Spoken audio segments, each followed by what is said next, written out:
Transition of electron electron के संक्रमण में अभी आपने देखा कि कोई भी इलेक्ट्रॉन अगर higher energy level to lower energy level transition करता है तो एचन्यू फोटॉन के इक्वल एनर्जी रिलीज करता है। तो यहाँ पे आपको फर्स्ट टर्म आपको कैलकुलेट करना है कि energy of emitted radiation, emitted radiation की एनर्जी क्या होगी, उत्सर्जित ऊर्जा को कैलकुलेट करना है।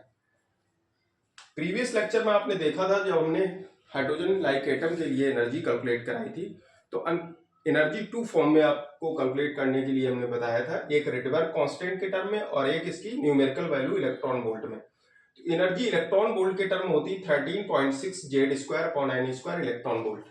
इन रेडबर्ग कांस्टेंट आर के टर्म में जो होती है minus R C H Z square upon N square.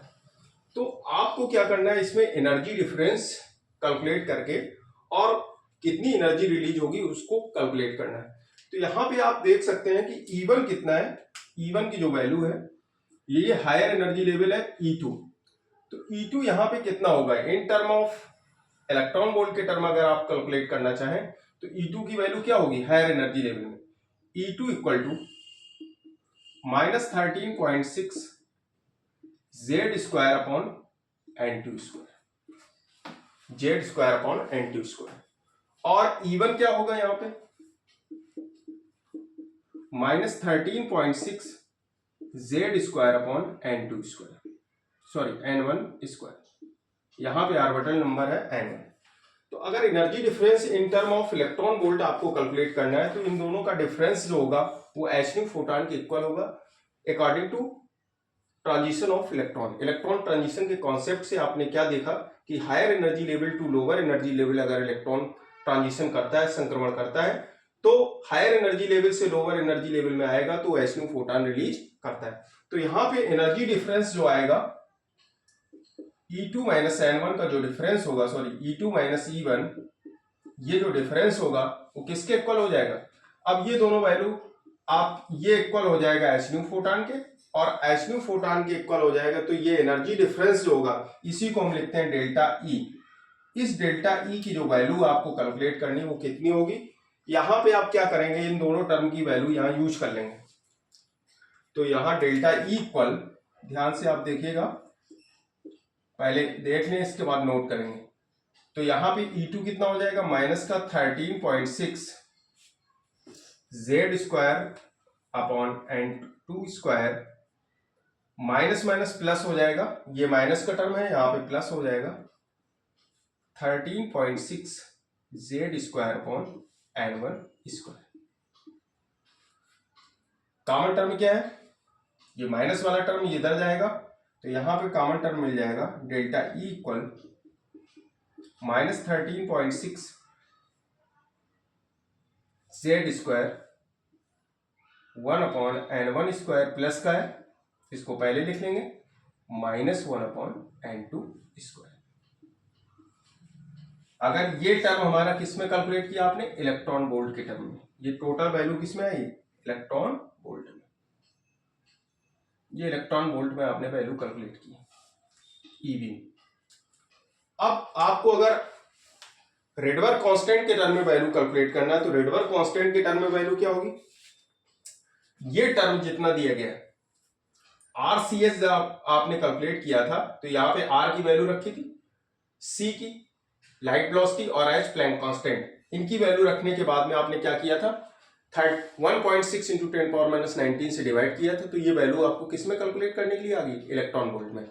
आप ये लेक्चर अगर देखना चाह रहे हैं जहां पे हमने रेडबर्ग कांस्टेंट को कैलकुलेशन करके एनर्जी कैलकुलेट कराई थी तो आप डिस्क्रिप्शन बॉक्स में आपको इसका लिंक मिल जाएगा, वहां से आप वीडियो को वॉच कर सकते हैं, जिससे आपका कॉन्सेप्ट भी क्लियर हो जाएगा कि किस तरीके से एनर्जी हम बोहर एटॉमिक मॉडल में बोहर ऑर्बिट की एनर्जी कैसे कैलकुलेट करते हैं, ये आपको वहां पे कॉन्सेप्ट मिलेगा।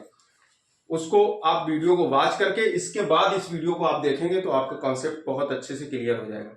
और चैनल को लाइक एंड सब्सक्राइब करें। यहां पे आप क्या करेंगे, डेल्टा ई आपने कैलकुलेट किया है तो डेल्टा ई कैलकुलेट करने के बाद में अब इसी एनर्जी को in term of Rydberg constant आपको यूज करना है। तो delta E equal to minus R C H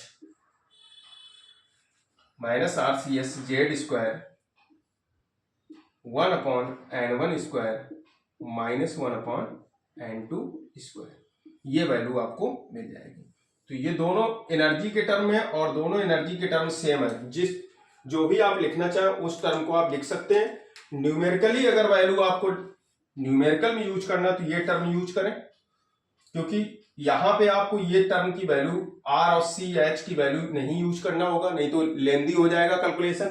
इसलिए हमारी एडवाइस ये है कि आप फर्स्ट फार्मूले को ध्यान दें और इस वैल्यू को आप न्यूमेरिकल के लिए यूज करें। अगर ट्रांजिशन एनर्जी कैलकुलेट करने के लिए आता है तो आपको इस फार्मूले को यूज करना है।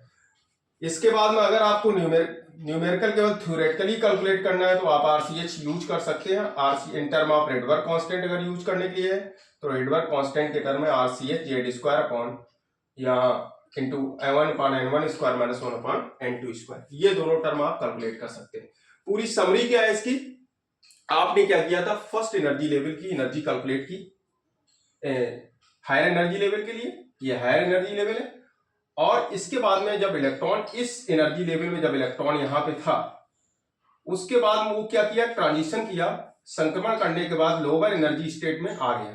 तो लोअर एनर्जी स्टेट में आ गया तो जो एनर्जी यहां पे थी वो एनर्जी कितनी थी, -13.6 z² upon n2² electron volt में था। ये ट्रांजिशन किया, यहां पे energy E1 -13.6 z² upon n1² electron volt, ये वैल्यू यहां पे ट्रांजिशन करने के बाद में इस टाइम पे आया। तब यहां पे आपने क्या देखा कि फोटान जो एनर्जी थी, वो फोटान की एनर्जी कितनी थी, तो ये जो डिफरेंस आया दोनों का एनर्जी लेवल का, वो किसके इक्वल है, फोटान एनर्जी के इक्वल।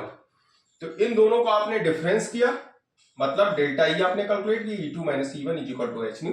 तो डिफरेंस करने के बाद में आपके सामने ये टर्म है। बहुत ज्यादा आपको कुछ नहीं करना है इसमें, केवल एनर्जी का टर्म आपको यूज करना है कि एनर्जी E = nth ऑर्बिट में, बोहर ऑर्बिट में कितनी एनर्जी होती है। इसका हमने एक लेक्चर स्पेशली दिया है कि बोहर ऑर्बिट की एनर्जी आप कैलकुलेट कैसे करेंगे।